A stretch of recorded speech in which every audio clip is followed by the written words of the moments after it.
لکه څنګه چې هیوادونه د ملي عوایدو د راټولولو لپاره خپل ځانګړي قوانین، کړنلارې او اصول لري، افغانستان هم له دې امر څخه مستثنا نه دی او د اسلامي اصولو سره سم د ملي عوایدو د راټولولو لپاره ځانګړي مالیاتي قوانین او کړنلارې تطبیقوي چې د مالیاتو د راټولولو ټولې لارې چارې د ځانګړو مالیاتي قوانینو په رڼا کې ترسره کیږي. د افغانستان اسلامي امارت د ځايي مالي قدر امیر المؤمنین حفظه الله د 9مې ګڼې فرمان پر بنسټ د مالیې وزارت د عوایدو لوی ریاست له لوري د افغانستان د مالیاتي قوانینو مسوده د شرعي اصولو سره سم ترتیب شوه چې اوس د قوانینو ترتیب شوی مسوده د لا ډیرو اصلاحاتو، روڼتیا او اسانتیاو د رامنځته کولو په موخه د لومړي ځل لپاره په ملي کچه پراخې نظرپوښتنې ته وړاندې کیږي چې په دغه ملي څېړنه کې به د افغانستان د مالیاتي قوانینو په تړاو په ملي کچه پراخه څېړنیزه نظرپوښتنه ترسره شي. د عوایدو لوی ریاست رهبري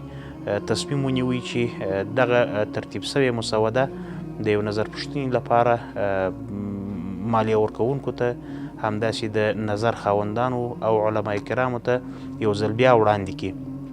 تر څو د دې مالیاتي قوانینو په اړه باندې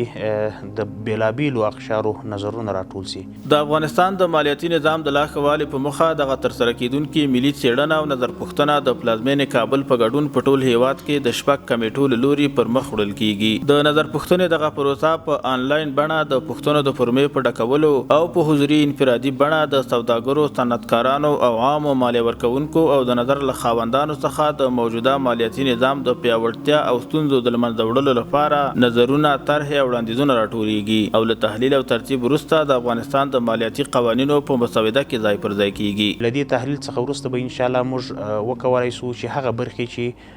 په نظرپوښتنه کې موږ ته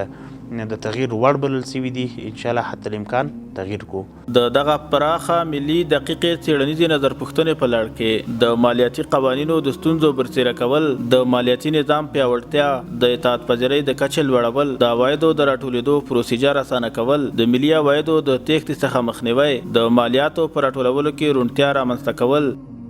او د مالیاتي ادارو د کارکوونکو او مالیه ورکوونکو ظرفیت لوړونه د دې لویې څېړنې له ټولیزو موخو څخه شمیرل کیږي. دا څېړنې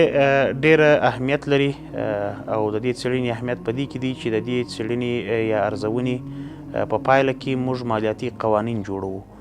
د دې ارزونې په توسط به موږ د هغه خلکو یا د هغه د ملت د هغه برخې نظرونه راټول کړو چې پر هغوی باندې دا قوانین تطبیقیږي. د یادونې وړ ده چې مالیاتي قوانینو دغه څېړنیزه نظرپوښتنه به د یوې میاشتې په موده کې بشپړه شي او بیا به د SPSS، ایکسل او کوډینګ سیستم په وسیله تحلیل او ترتیب شي او پایلې به یې په چمتو شوې مسوده کې اضافه او بیا به د عدلیې له محترم وزارت سره شریک شي.